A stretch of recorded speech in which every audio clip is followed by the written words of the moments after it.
The laughter came first, sharp, polished, and confident, cutting through the quiet boardroom like a blade. It wasn't cruel, not at first. It was the kind of laugh that belonged to someone who had never been wrong in public and had no intention of starting today. Across the long glass table, a single father stood with his hands folded, his jacket worn thin at the elbows, his daughter's school schedule peeking from his pocket. He looked out of place among tailored suits and silent assistants, and everyone knew it. Everyone except him. When he finally spoke, his voice was calm, almost gentle. "I'm the new owner." The billionaire woman at the head of the table laughed again, louder this time, already waving him off, until he slid a single document forward. The room leaned in, and somewhere between her smile and the ink at the bottom of the page, everything began to change. He hadn't planned to speak that day.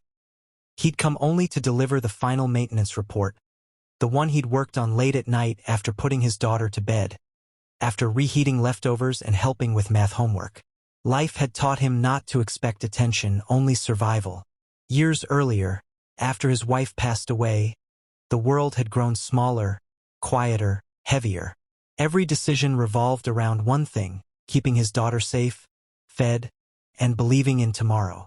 He'd taken every job he could, fixing what others ignored, learning how systems worked from the inside because no one noticed the man who kept things running.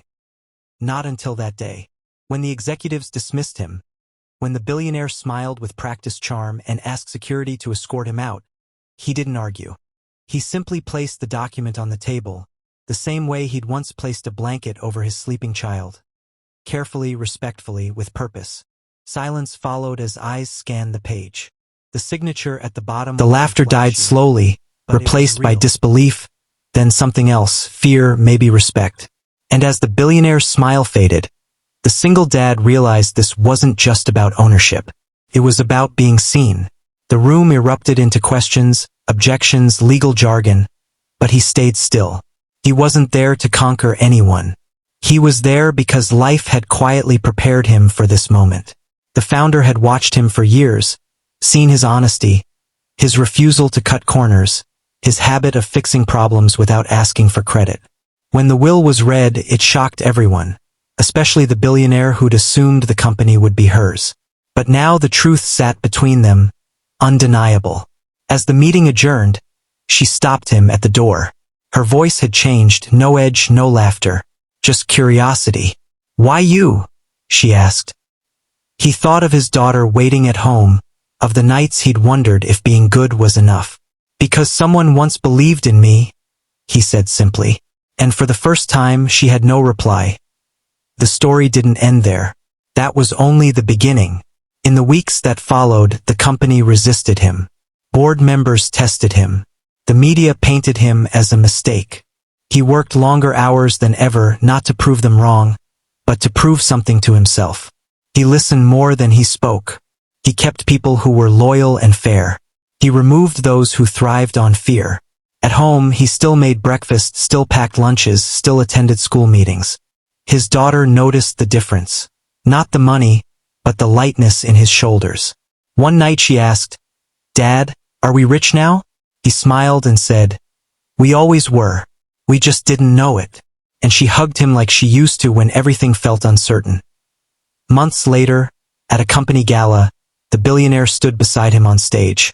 Not as an enemy, not as an owner, but as a partner who had learned something she'd never been taught, that power without purpose is empty. She spoke into the microphone and admitted she'd been wrong.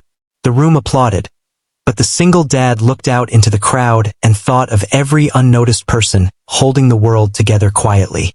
He didn't raise his voice. He didn't boast. He simply said, "Titles don't make leaders. Character does."